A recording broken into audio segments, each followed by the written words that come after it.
아멘. 오늘 말씀의 제목은 기준을 바꿔내는 말씀과 기도입니다.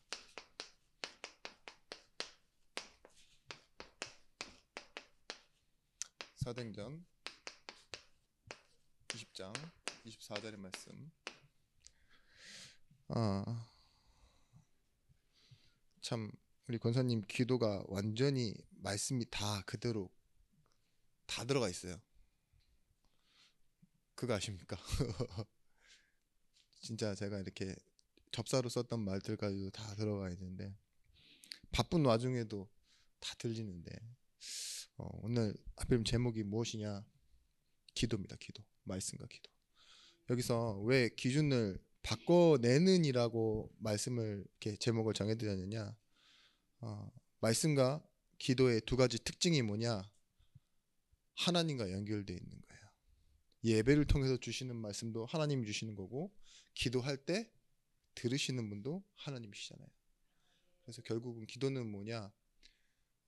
내가 원하는 것이 아니라 하나님이 원하시는 음성을 듣게 되어지는 게 결국은 기도인 거죠. 그래서 바꾸는이라고 안 하고 내는이라고 한 이유가 하나님과 연결되어 있기 때문이라고 말씀드렸고, 바꾸는 이렇게 말하면 듣는 차원에서의 말씀 내지는 뭐 내가 하는 차원에서의 행위의 기도가 바꾼다라고 말할 수 있으니까 내가 바꾸는 게 아니라는 그것이 오늘 말씀의 포인트입니다. 여러분, 우리가 늘 말하지만 하나님의 시간표 속으로 들어간다는 말이 어떤 의미겠습니까? 우리는 이미 과거, 현재, 이 미래, 과거는 살았고 현재는 살고 있으면 미래는 아직 다가오지 않았는데, 이걸 하나님의 시간표 속으로 들어간다는 것이 과연 여러분에게는 어떻게 의미로 다가오십니까?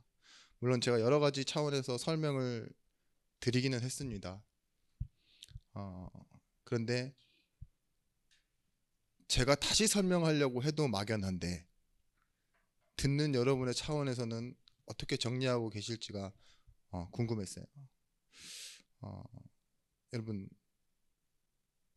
하나님에게는 무엇이 있느냐? 우리 인생을 향한 하나님의 본문이 있어요. 그걸 말씀에서 여러분들이 발견하셔야 됩니다. 본문이라 함은 컨텍스트라고 하고 결과적으로는 맥락이라고 말합니다. 가장 중요한 맥락. 근데 그걸 놓치면 결국은 무엇이 틀어지게 되느냐? 기준이 달라지게 돼 있어요. 하나님의 말씀의 맥락을 잘 모르면 사람들이 말씀을 적어놓고 뭐 하느냐? 내가 받는 축복으로 이해한다니까요. 자기 기준으로, 아니면 내가 이 가운데서 겪을 수 있는 그런 최고의 좋은 상황으로만 이해하게 됩니다. 간단한 예로 두 가지의 예를 좀 섞어서 말씀드릴게요. 첫 번째, 최근에 있었던 일 중에 제가 급작스럽게 몸이 안 좋았던 적이 있었죠. 병원에 처음으로 입원했을 때.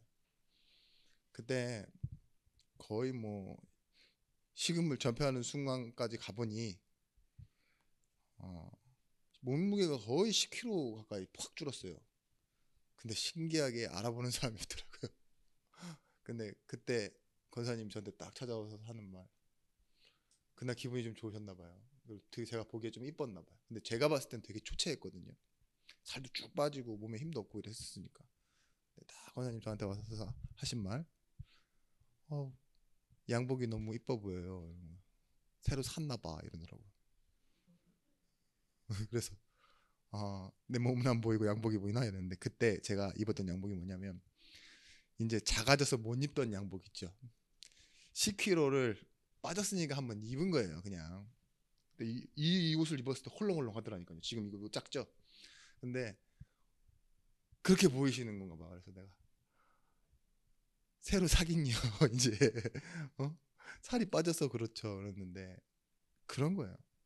내가 볼 땐 그렇게 보이니까. 근데 제 입장에서는 뭐예요? 그 말이 이해가 돼요. 아, 이게 오늘 이뻐 보였구나. 당연히 이해가 되죠. 근데 한편으로는 씁쓸해요. 왜냐면 제가 살이 빠져서 이렇게 입은 옷이고 못 알아봐줬다라는 것에 씁쓸해요. 근데 뭐 그냥 예입니다. 예. 근데 한편으로는 또 지나가는데 누군가 그렇게 얘기해요. 양복이 작아졌으면 양복을 하나 사야지, 뭐 이런 생각을 하잖아요. 살을 빼세요. 저한테 그러더라고요. 살을 빼세요. 근데 저는 그 말을 또 이해해요. 어떤 말인지 알기 때문에. 대부분의 여성분들은 이쁜 옷에 몸을 맞춥니다. 그리고 살이 빠지고 날씬해야 옷이 맵시가 나요. 근데 남자들은 좀 달라요. 몸을 가꾸고 키우는데 엄청난 헌금이 들어갑니다. 돈도 많이 들어가고 시간도 들어오고 운동해서 잘 늘어나지 않아요. 특히 나이가 들어서는 더 그렇고요. 그러니까 오히려 운동을 해서 유지를 해야 돼요. 유지를 해야 되고 늘어나면 그건 정말 다행인 일이고 좋은 일입니다. 근데 옷에 맞추라는 말, 그때 제가 이제 저희 교회에서도 한번 말했지만 그 아는 친구들한테 그런 말 했어요. 내가 집 먹고 찐 사람들은 잘 모른다. 매일 진짜 많은 시간, 그리고 그 순간에도 매일 한계를 넘어서서 이렇게 운동하고 그것으로 들여서 먹고 채우고 자는 시간, 음식 먹는 시간까지도 조절하면서, 운동 전에는 거의 2시간 전에는 음식 안 먹거든요. 간단한 이 바나나 반 조각도 안 먹고 가요. 웬만하면 그렇게 됩니다. 운동하다 보면은. 제가 프로가 아니라 생활체육인인데도 그래요. 운동한 사람들은 어떻겠어요? 더 앞 뒤가 분명히 정해져 있다니까요. 씻고 물 먹는 시간 뭐 이런 것들이 루틴이 하다 보면 정해져요. 그런데 그걸 이해 못하는 거죠. 그러니까 그 말은 이해해요. 아, 그렇게 해라. 여자분들 입장에서는 더 그렇겠죠. 근데 남자분들 입장에서는요, 이 몸이 어떤 몸인데 여기에 맞춰야지. 당연히 이게 기준이지. 더 중요한 게 무엇이냐에 따라 우선순위가 달라지고 기준이 달라지는데, 그걸 정하는 거는 뭐예요? 결국은 본문이에요. 본문. 그런데 때로는 본문이 아주 좋은 환경에만 주어지지 않습니다. 어느 배경에 주어지느냐, 이걸 착각하시면 안 돼요. 우리 지난 수요일 날 말씀드렸죠. 우리는 중요한 임무를 수행하니까 중요한 지위를 달라고 구하는데, 그죠? 하나님은 우리 인생의 배경에 나를 어떤 존재로 밀어 넣으신다 그랬어요? 있으나마나한 존재로 밀어 넣으신다고요. 요셉 같은 사람이죠. 팔리고 가고, 모세도 도망자로 가고, 아무것도 아닌 그냥 지팡이처럼, 모세 같은 지팡이처럼 깎아와서 만들면 바로 만들 수 있고, 내 눈앞에 더 좋은 지팡이 보이면 이거 있는 거 냅다 버려버리고 바로 새로 집을 수 있는 그런 걸 가지고도 뭘 만들어내시냐? 하나님은 본문을 만들어내신다고요. 그게 성경의 역사입니다. 아브라함을 불러오시는데 갈대아 우르에서요, 뭐가 잘나서가 아니에요. 이런 배경 속으로 집어넣으실 때 하나님의 본문은 따로 있어요. 예를 들면 그렇습니다. 갈라디아 4장 4절 말씀에 우리는 아무도 모르고 있는 때인데 때가 참해 하나님이 그 아들을 보내서 여자에게 나게 하시고, 율법 아래에 나게 하신 것은, 율법 아래에 나게 하셨대요. 여자에게 나게 하시고. 이 내용을 우리는 무엇으로 볼 수 있습니까? 창세기 3장 15절에 여자의 후손으로 바로 알아볼 수 있잖아요. 근데 뭐예요? 그 당시에 살았던 유대인들은 뭘 몰라요? 갈릴리에서, 나사렛에서 무슨 선한 것이 나느냐 욕하고, 그렇죠? 누가 예수고 누가 그리스도고 말도 안 된다 이러고 부인하잖아요. 그런데 이 예수님이 사단의 3가지 시험을 받으러 갈 때 보십시오. 뭐합니까? 네가 하나님의 아들이거든, 이게 본문이에요. 그리고 시험하죠. 그러면서 뭐하라 그러느냐, 너는 이 하나님의 컨텍스트 안으로 들어오지 마야 돼요. 근데 예수님이 무엇으로 승리하시느냐, 하나님의 아들이어든이 본문이 아니에요. 뭐예요? 말씀하시되, 그래, 말씀이 본문이었다니까요. 보세요. 여러분이 하나님의 시간표 속으로 들어가는 건 내가 성도이고 믿음이기 때문에 들어가는 게 아니에요. 주가 누구예요? 믿음의 주, 창시자. 그렇죠. 오늘 이번 주 줄 강단이 그거예요. 믿음의 주요 온전케 하신 이를 예수를 바라보는데 무엇이 생긴다고요? 우리에게 은혜로 주신 선물이 무엇인지, 그게 믿음이잖아요. 그 믿음으로 살게 되는 게 의인의 삶이에요. 오직 의인은 믿음으로 말미암아 살리라. 이 본문을 우리는 자꾸 헷갈려요. 여러분, 이스라엘 사람들이 왜 애굽에서 꺼내어졌습니까? 애굽에서 꺾고 살게 하시지. 그쵸? 하나님의 본문은 가나안이에요. 바로를 죽이고 어떤 사람을 세워야 되느냐? 저 같은 사람 세워야 돼요. 저 같은 사람을 지도자로 세워서 뭐 하셔야 되죠? 이스라엘, 그 애굽이 누리던 모든 축복을 이스라엘이 누리게 하면 끝나잖아요. 그런데 잘 먹고 잘 살면 되는데 어디로 가라 하느냐? 약속의 땅으로 가라 하는 데서 모든 문제가 시작되어지는 거예요, 사실. 그게 여러분의 신앙생활입니다. 자, 믿음이 잘못돼서가 아니에요. 왜 광야에 있느냐? 여러분의 인생 시간표, 지금 광야는요, 믿음이 잘못돼서 당하는 문제가 아니라 말씀을 확인하는 시간표예요. 이게 없으면 가나안에 갈 수 없거든요. 미드바르, 미드바, 바바르가 뭐예요? 말씀이라고 그러잖아요. 광야 그리고 말씀, 결국은 똑같다는 말이에요. 광야가 말씀 받는 현장이라는 거예요. 불신앙해도 괜찮아. 마침내 복을 줄 거니까. 네 생각이 어떠한지 시험 받아도 괜찮아. 너는 그걸 지킬 수 없어. 그렇지만 뭐예요? 마침내 복을 주실 거니까 괜찮다 이거예요. 순간 지나가도 되고 뭘 못해도 괜찮아. 지키지 못해도 괜찮아. 그렇지만 뭐예요? 성막 중심으로 살아. 그리고 하나님의 말씀을 따라가는 것이 무엇인지 네가 이해해야 가나안 갈 수 있어. 너의 실패를 통해 철저하게 내가 배우게 할게. 너희 후대에게 내가 심을게. 그래서 가나안 가서 승리하게 할게. 이게 제가 이제 이해하는 그 이스라엘 백성들의 출애굽 모세오경의 본문입니다. 네가 믿어서 가나안 들어간 거 아니다. 내가 이끌어서 가나안 갔다. 여러분, 우리가 무엇 때문에 광야에서 힘드냐? 시간 때문에 고단해요. 시간이 잠시가 아니라 오래잖아요. 얼마나 고단합니까, 여러분? 예수 믿고 교회 다니는 생활이 여러분 1년에 2번 나오면 얼마나 좋아요? 일주일에 3번 나오래. 얼마나 고단합니까? 그죠? 광야라니까요. 지금 주일날 이렇게 금요일 예배 오시면서도 우리 권사님 아 뜨거 이러면서 오신다니까요. 아 추워 이러면서 오시고 부름기둥 굴비둥 없이 오신다니까 막 다들 인도받아서 오는 게 아니라 내 의지로 오는 것처럼 보여요. 그런 시간. 그런데 광야란 그 장소가 주는 그 불편함과 그 막막함, 거기에 뭐가 있죠? 최고이자 최악인 사람. 사람이 뭐 해야 돼요? 신경도 써야 돼요. 옆에 있으면 괜히 신경 써요. 막 책임도 져줘야 됐고, 왜 가져갔지? 근데 왜 안 주지? 그리고 뭘 받았는데 왜 또 나눠야 되지? 막 별 고민이 다 된다니까요. 그게 교회예요. 왜 제가 하냐? 내가 해야 되는데. 근데 하라 그러면 또 제가 왜 안 하냐? 막 이런 생각이 막 수많은 계산이 오고 가요. 저는 교회란 게 그런 걸 알았어요. 이젠 좋은 게 아닌 곳이다. 헌신하는 사람을 봐도 좋아하지 않는다. 신기하죠? 헌신 안 하는 사람도 실패하지 않는다. 왜요? 그런 곳이 교회잖아요. 광야가 그랬습니다. 근데 이들이 불신앙하는 이유는 이 시간과 장소와 사람 때문에 했지만 하나님의 본문은 어디 있었냐?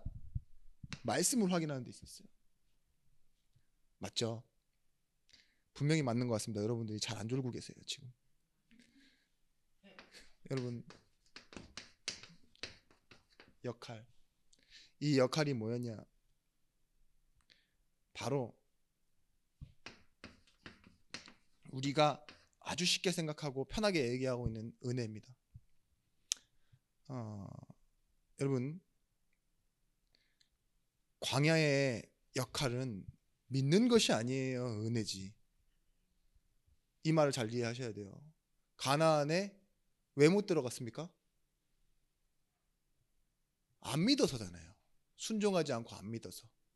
근데 우리가 자꾸 착각을 하는 게 믿음의 역할과 은혜의 역할을 착각해요. 은혜로 들어가야지 가나안 이렇게 생각한다니까요. 그리고 믿음이 없어서 못 들어갔다 그러니까 안 믿어서 안 가는 줄 알아요. 안 믿으면 못 가는 줄 알아요. 그게 아니라 이 은혜의 역할이 뭐냐? 시작하는 역할이에요. 결국은 목적이 뭐냐? 믿게 하는 거라니까요. 자, 출애굽할 때 무엇으로 나왔어요? 믿음으로 나온 게 아니에요. 무조건 그냥 은혜로 나온 거예요. 피 바르고 나올 때 여호와가 누군지 모르는 이들이 시키는 대로 하고 홍해를 그냥 건넜다니까요. 홍해도 갈라져 있으니까 건넌 거예요. 그것도 마른 땅으로. 원래 질퍽질퍽해서 7세 미만 60세 이상은 못 건너게 돼 있는데 그것도 아니에요. 하나님 모든 사람들 다 건너도록 은혜를 부으신 거예요. 그렇죠? 그런데 그 상황이 은혜가 결국은 이끌어가는 곳이 뭐냐? 광야라는 현장에서 믿음을 심으시는 거예요. 그리고 나서는 뭐예요? 가나안을 앞에 두고 이제 이 은혜가 너에게 있음을 알고 믿고 들어가라. 이건 네 선택이다. 그걸 보고 뭐라 하죠? 하나님이 우리에게 창조 때 주셨던 원래의 축복, 자유의지, 자발성. 교회는 나중 되시면 여러분 무엇으로 하셔야 되는 줄 아세요? 수동적으로 사람 따라 큰 교회, 작은 교회, 장소 때문에 아니면은 사람의 모임, 사람의 좋음, 싫음 이걸 따라 선택하는 것이 아니라 결국은 은혜가 주신 그 믿음, 이 믿음이 무엇을 만들어내느냐? 하나님께서 제자에게만 주시는 게 있어요. 먼저 시작하는 마음이에요. 남들은 안 해요. 그래도 괜찮아요. 장소가 할 상황이 아니에요. 그래도 해요. 그게 뭐예요? 자발성, 자유의지. 여러분 하나님에 대한 기쁨이 있고 순종이 있고 사랑이 시작된다는 걸 가지면요 이것이 돼요. 너희 속에 이 마음을 품으라. 너희 안에 이 마음을 품으라. 무슨 마음이에요? 낮아질 수 있는 마음. 원래 근본 본체가 하나님과 같지만 그 뭐라 그래요? 우리를 위해 자기께서 스스로 오셨대요. 이게 어떻게 그렇게 될 수 있었냐? 자기의 증명이 아니라 하나님 자신에 대한 증명이에요. 내가 이런 사람이다. 하나님이 자기 자신을 증명하는 방법이 뭐였다고요? 나는 너와 같다. 나는 너를 이만큼 사랑한다. 이걸 알리시는 방법이 결국은 하나님의 본문이었다니까요. 이 본문은 못 보면 자꾸 우리는 또 여기서 빠져요. 제가 잔소리같이 말하지만 잘 설명을 잘 못해서 근데 여러분 기도할 때는 여러분의 메시지로 정리가 돼야 됩니다. 저는 이제까지 설교하던 방식이 있고 제가 말씀을 보던 방식도 있고 여러분을 대하는 태도도 있어서 전 쉽게 잘 안 바뀌어요. 그런데 듣는 여러분들이 처음처럼 느껴지신다면 혹시 기억돼야 될 부분이라고 생각되신다면 지금 얼마든지 여러분의 것으로 바꿀 수 있어요. 하나님이 저와 같은 사람들을 복사하기 원하시진 않아요. 여러분들이 저보다 더 낮게 그리고 낮게 말고 더 괜찮게 그리고 하나님이 원하시는 새로운 모습으로 여러분 이 자리에 있기를 바라실 것 같아요. 우리의 시작은 무엇이냐? 하나님을 아는 말씀이 여러분에게 메시지로 심겨져 있어야 됩니다. 제가 잘 들어보면 여러분들이 무엇이 없냐?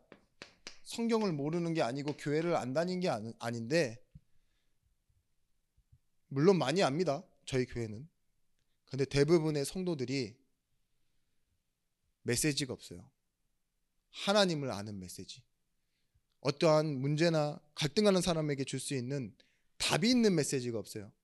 우리 권사님 그리고 전사님 형제들 있잖아요. 한번 질문해 보세요. 그게 메시지입니다. 사실 내게 메시지가 있다는 증거로 한번 질문해 보시면 또 내가 말하다가 취해가지고 잊어버리시지 말고 그냥 질문해 보세요. 계속 질문해 보세요. 놀랄 겁니다. 뭐에 놀라냐? 자기가 모른 채 믿고 있다는 거 놀랄 거예요. 믿어지니까 믿는다니까요. 그게 진짜 신기해요. 그 우리 은혜라니까요. 옛날 할머니들 뭐 뿐만 아니라 신앙생활 아주 오래 하신 분들 중에요, 목사님이 좋아서, 교회가 좋아서, 성도가 불쌍해서 교회 나오시는 분도 있는데, 그분 구원 못 받았다는 게 아니라 그렇게도 살아도, 그렇게 믿어도 되어지는 게 신앙생활이에요. 사실은 할 수 있어요. 나중에 나오겠지만 들은 말씀이 결국은 본문이 뭐예요? 믿음으로 가야 되는데, 그 중에 하나 요한복음 계시록입니다. 계시록 22장 13절 말씀에 나는 알파와 오메가요 처음과 끝이요 시작과 나중이라. 여러분, 말씀에 순종한다라는 말이요, 단순히 그냥 예수만 믿는 게 아니에요. 하나님의 처음과 끝을 믿는 거예요. 알파와 오메가, 시작과 끝, 처음과 나중 되신 그분을 뭐예요? 그 시간표 속으로 우리가 들어가고 그 말씀을 우리가 붙잡는 거라니까요. 요한복음 3장 16절 말씀, 하나님이 우리를 이처럼 사랑하사 했던 그 이처럼이 십자가에서 우리를 대신하여 죽으신 그 사랑입니다. 빌립보서 2장 6절에서부터 8절 말씀에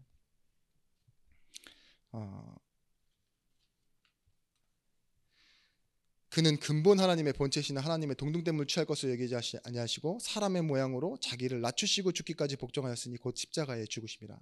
이러므로 하나님이 그를 지극히 높여 모든 이름 위에 뛰어난 이름을 주사 하늘에 있는 자들과 땅에 있는 자들과 땅 아래에 있는 자들로 모든 무릎을 예수의 이름에 꿇게 하시고 모든 입으로 예수 그리스도를 주라 시인하여 하나님 아버지께 영광을 돌리게 하느니라.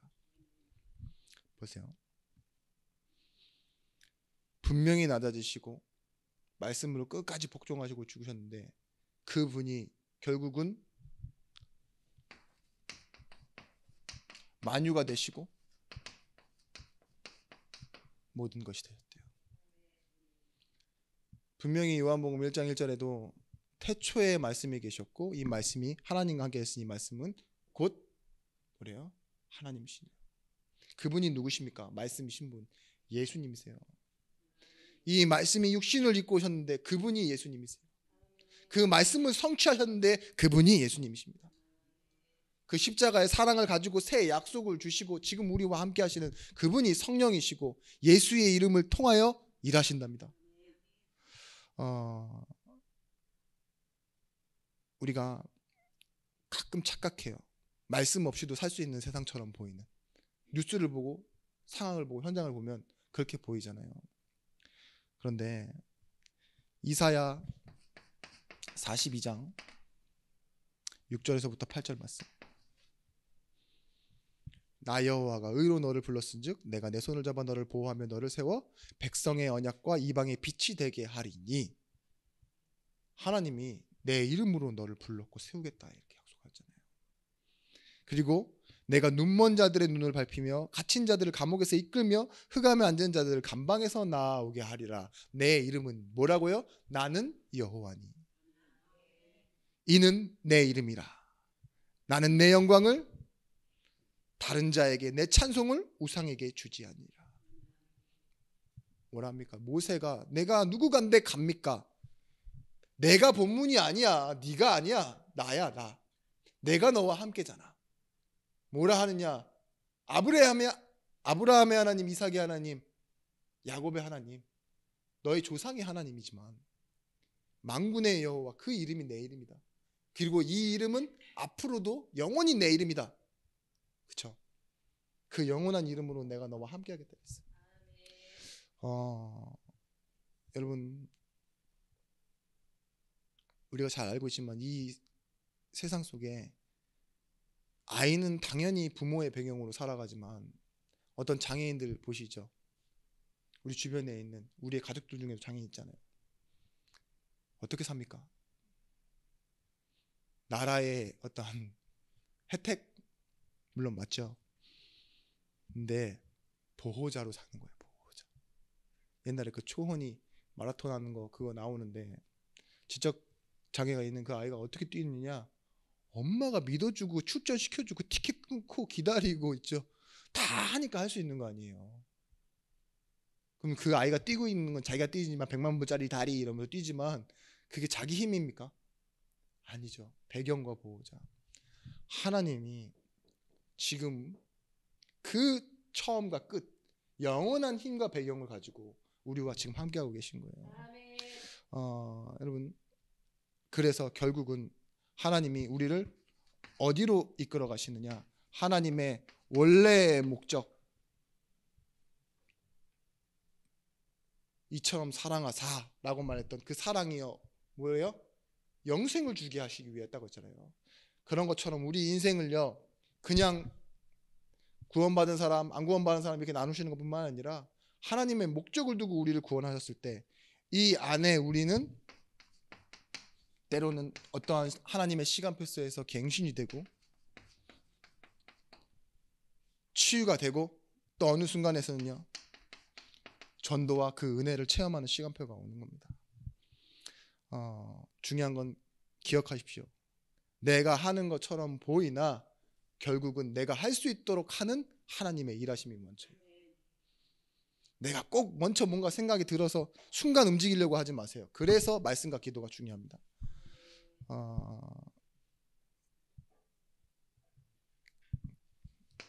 그리고 나를 찾는 말씀,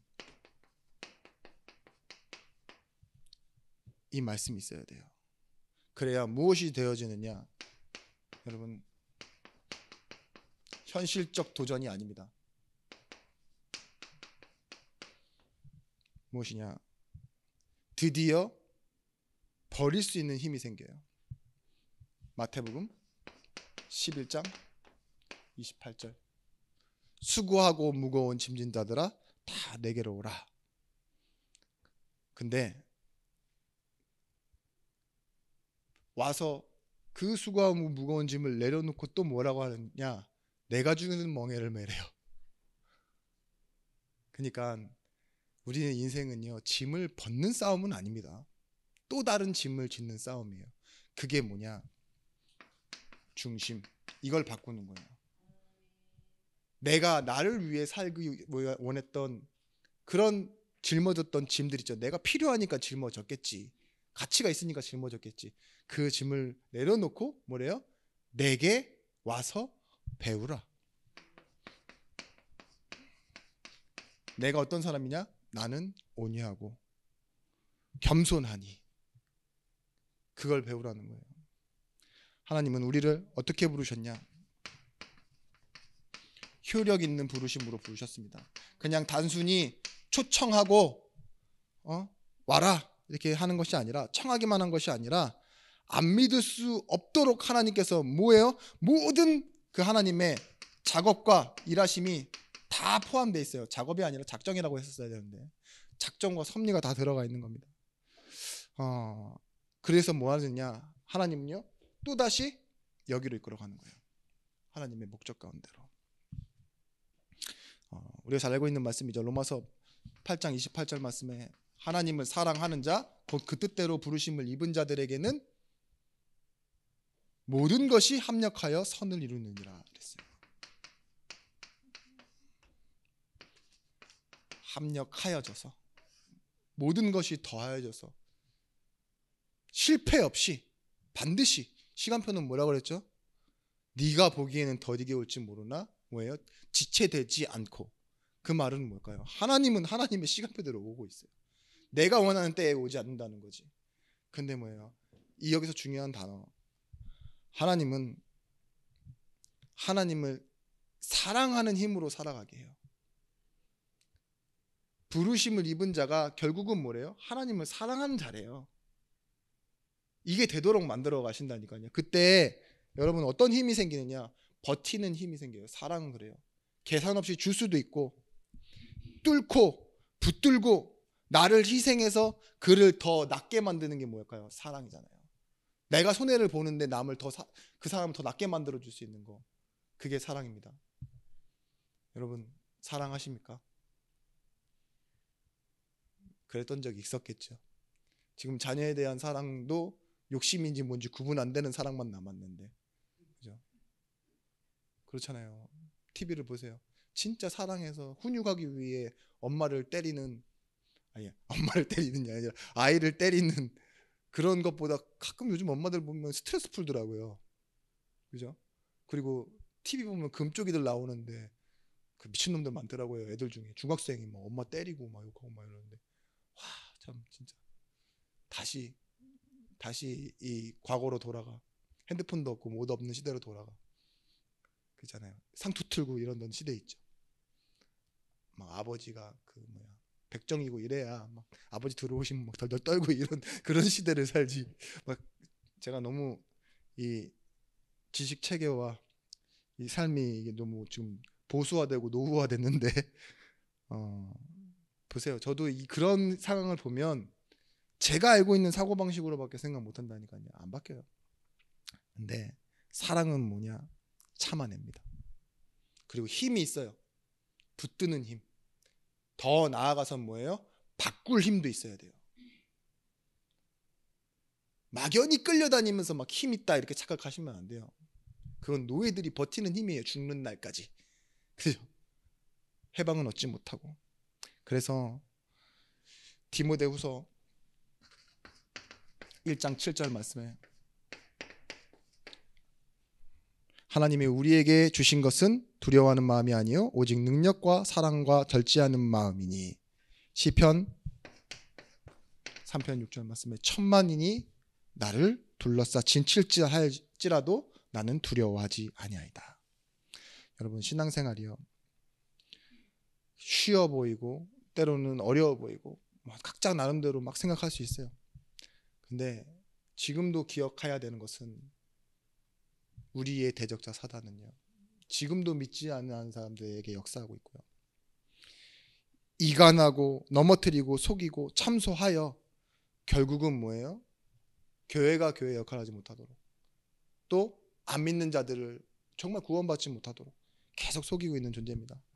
그래서 우리가 기억해야 될 말씀, 여러분,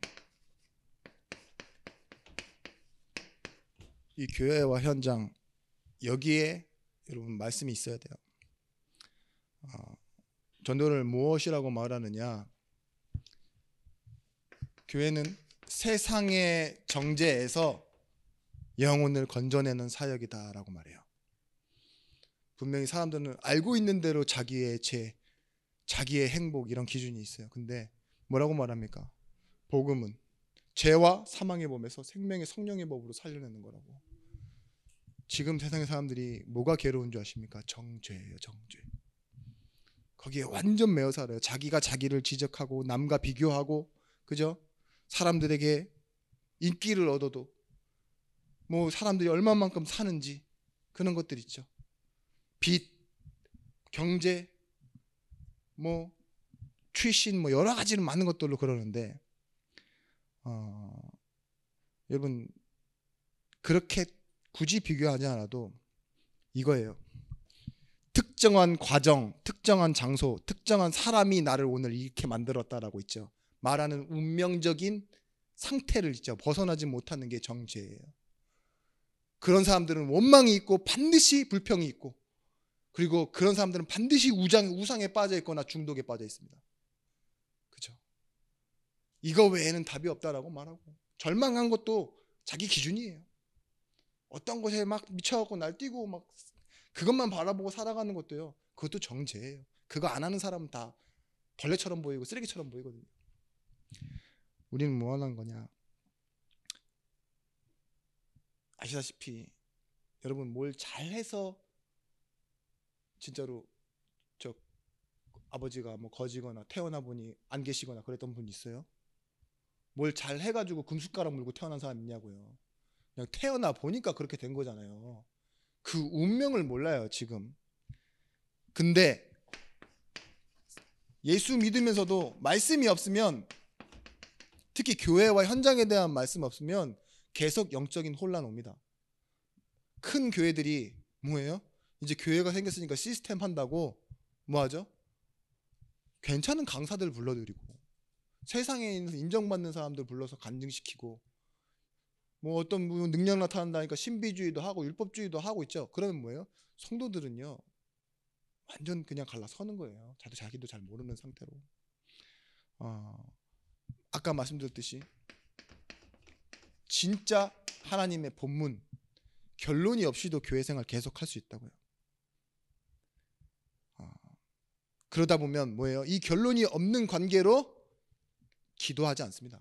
기도 안 하는 건 아닌데 하나님이 원하는 기도가 안 돼요. 현장과 교회 모르는데 어떻게 하나님이 원하시는 기도를 시작할 수 있겠습니까? 그냥 대학 입학시험 할 때 그때나 그냥 거기 문짝 앞에 엿 갖다 붙여놓고 기도하면서 예수 이름으로 기도하잖아요. 그렇죠? 그런 기도 말고 진짜 영적인 것을 아는 사람의 기도. 낙심, 아이고 내가 힘없다. 그런 낙심하지 않아요. 자기가 아주 잘하는 거라고 착각합니다. 나는 헌신도 하고 봉사도 하고 직분도 있으니까. 그런데요, 뭘 하나도 못하느냐? 영적 싸움을 하지 못해요. 이런 사람들이 바람에 나는 겨와 같이 문제 하나에 다 떨어져 나가는 겁니다. 목사님한테 문제 생겼대.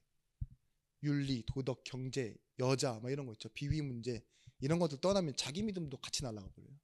왜? 목사님 문제 있고 교회가 문제 있으면은 예수님은 그리스도 아니게 되는 거예요. 교회 바꾸고. 네, 여러분 자녀 문제, 경제 문제, 정치 문제 그런 거 없는 데가 어디 있어요?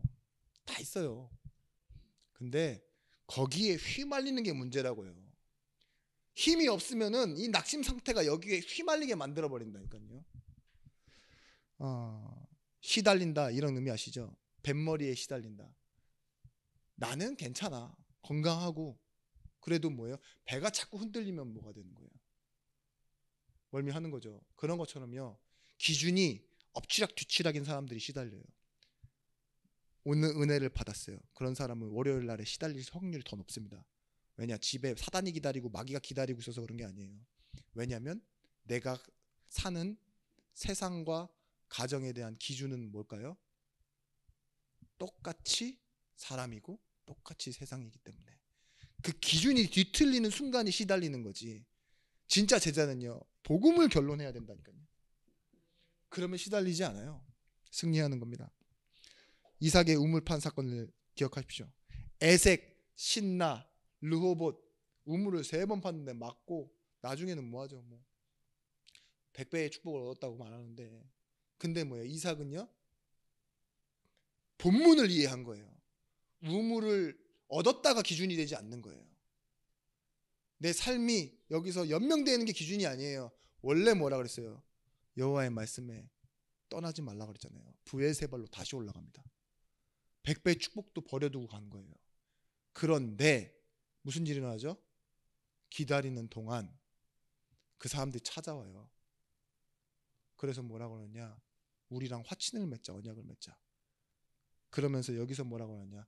당신을 하나님의 제사장으로 인정한다. 자기네들 믿는 종교로.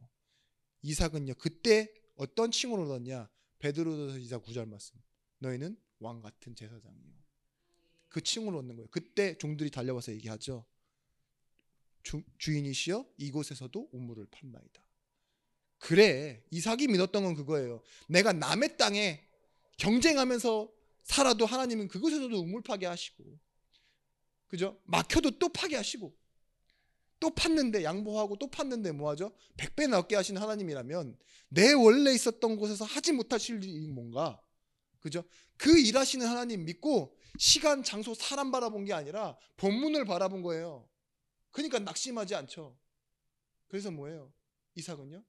또 하나님이 원하시는 그곳으로 회복하는 겁니다. 여러분 진짜 중요한 건 뭐예요?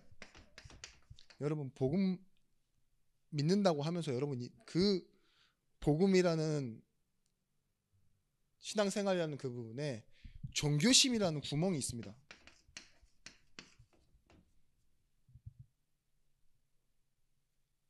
이걸 바꿔야 돼요. 이 기준을 바꾸셔야 돼요. 그 무안공항에서 비행기가 왜 떨어졌죠? 버드 스트라이크라고 그러죠. 새 한 마리가 그 큰 비행기를 떨궜다고 그렇게 얘기하잖아요. 저는 이 말을 이해가 안 됐어요. 무슨 새 한 마리가 비행기를 떨궜듯이냐. 아무리 엔진이 고장나도 왜 쌍발 엔진을 쓰느냐면 엔진은요 한쪽으로도 충분히 이륙하고 한쪽으로도 충분히 착륙할 수 있습니다. 엔진 한쪽이 없어도. 근데 버드 스트라이커는 한쪽이잖아요. 그죠? 그러니까 제가 제 꼴에 제 수준에 무식한 제가 봐도 영화도 보고 그런 내용들을 예전에 많이 봤어요. 그 허드슨 강의 기적이라고 미국에서 이렇게 버드 스트라이크 나가지고 양쪽이 다 나갔었거든요. 그때는 허드슨 강의 기적일 때 양쪽이 다 나가니까 비행기가 물에 착륙했는데 다 살았어요. 근데 뭐라 그러는 줄 아세요? 시뮬레이션을 10번 100번 돌려봤는데 충분히 공항에서 좋아 괜찮았다고 그렇게 얘기했는데 결국은 변호사들이 누구를 인정했냐? 기장을 인정했어요. 그 내용을 영화로 만든 건데 왜냐? 컴퓨터로는 100번 1000번 하면 다 될 수 있지. 근데 왜요? 실제 조정한 사람은 누구예요? 사람이 했을 때는 10번 100번 실패. 근데 그 기장은 해냈어요. 그러니까 허드슨 강의 기적을 만들어낸 영웅. 그 내용을 되게 감동스럽게 만든 거거든요. 그 영화를 한번 보니까 제가 이게 뭐이느냐? 그 구멍 하나로 무너질 게 아닌데. 근데 결국 뭐예요? 랜딩 기어 문제라잖아요. 버드 스트라이커는 맞는데 엔진도 고장나고 바퀴가 열리지 않으니까. 마찬가지예요, 여러분. 종교심이 우리 인생에는 지금 신앙생활하는 데는 아무 티를 내고 있지 않다가 언제 튀어나오느냐? 자녀 문제, 경제 문제, 그죠? 그 외에 뭐 있어요? 여러 가지 시간이 흐르면서 있잖아요. 내가 잘하지 않았던 그런 미숙한 부분에 튀어나오게 돼 있습니다. 여러분 아주 큰 비행기가 추락하는데 단순 부품이나 구멍 하나라 그랬잖아요. 마찬가지예요. 이거 우리가 막아야 돼요. 어느 부분이냐? 베드로의 마음속에 있었던 겁니다. 마태복음 19장 27절에서부터 29절 말씀이에요. 이에 베드로가 대답하여 가로되 보소서 우리가 모든 것을 버리고 주를 쫓아사온즉 그런즉 우리가 무엇을 얻으리이까? 그러니까 예수님께서 이렇게 대답하세요. 또 내 이름을 위하여 집이나 형제나 자매나 부모나 자식이나 전토를 벌인 자마다 여러 배를 받고 이렇게 말해요. 베드로의 질문이 잘못됐어요. 내가 모든 것을 버렸으니까 결국은 뭘 얻을 수 있습니까? 다 버려서 얻는 게 뭐예요? 불교입니까 우리가? 무로 돌아가는 거예요? 남이 아미로 돌아가는 불이다. 타불이다. 아니죠. 잘못된 그 구멍 하나가 있어. 그래도 뭔가 얻고 싶은 거예요. 다 버렸는데도 얻고 싶은 거 하나가 있는 거예요. 그걸 기대하는 거예요. 그게 아닙니다. 예수님께서 본문을 말하세요. 내 이름을 위하여. 내 이름을 위하여 형제나 자매나 부모나 자식이나 그게 우선순위 될 수 있다면 그죠? 불가능한 얘기를 한 겁니다. 그렇지만 여러 배를 받고 지금 있는 것보다 더 얻을 것이다. 그런 사람이 없잖아요. 우리가 알고 계셔야 돼요. 결론입니다. 로마서 8장 26절 말씀이에요. 8장 26절 맞나요? 다시 찾아봐야 될 것 같아요. 제 기억 속에 그렇습니다. 마땅히 빌 바를 알지 못하는 우리. 여러분 기도할 때요.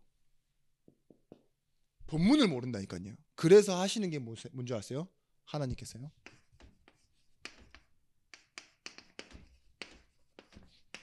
반드시 여러분 말씀을 붙잡고 기도하셔야 돼요. 성령의 역사. 구하고 중언부언 하는데 뭐 하느냐? 마땅히 빌 바를 알지 못하는 인생. 그게 우리 인생을 위해서 하나님께서 뭐 하신다고요? 그걸 통해서라도 하나님은 우리 인생의 주제로 향하도록 기도하게 하세요. 자녀 때문에도 때로는 기도하게 하세요. 그 대신 그게 뭐예요? 그것에서 응답받고 끝나는 것이 아니라 그걸 통해 들어와라. 어디로 가느냐? 여기에요. 케이마이. 내가 원하는 목적지. 내가 예약해 놓은 자리, 지명되고 할당된 자리로 가라. 세우심. 그것이 뭡니까? 현장과 오늘 우리가 있어야 되는 응답의 현장입니다. 여러분의 진짜 사명이 뭡니까? 가서 여러분 계속 기도해 보세요. 이 말씀 가지고만 생각해 보세요. 교회를 세우는 게 전부입니다. 왜 이렇게 단언해서 말씀드리느냐? 교회야말로 여러분들의 인생의 목적지이기 때문에 그걸 살리는데 뭐예요? 모든 것을 더하여 주신다고 했던 그 응답이 있어요. 제가 종교적인 어떠한 개인적인 이유로 말하는 게 아니에요. 성도를 세우는 거, 그게 전부입니다. 왜냐? 그것이 여러분 말씀 받는 이유거든요. 근데 여기에 무엇이 필요한지는 여러분 돌아가서 한번 꼭 기도하며 생각해 보시길 바라요. 지금 내가 버리지 못한 것, 내가 틀린 본문을 잡고 잘못 생각하고 있던 것, 그걸 다 내려놓고 하나님 나에게 무엇을 원하십니까? 그랬을 때요, 오늘 우리 예중교회 말고요, 진짜 세상에 필요한 교회, 그리고 그 교회를 세우는 제자가 누구인지 오늘 임마누엘의 축복을 누리시면서 기도하고 확인해 보시길 바랍니다. 기도하겠습니다. 하나님, 오늘도 성령의 충만함을 받고 현장 가서 누리는 제자 되어지게 하여 주옵소서. 말씀과 기도가 오늘 우리의 기준을 바꾸는 날이 되게 하옵소서. 주 예수 그리스도의 이름으로 기도드렸습니다. 아멘.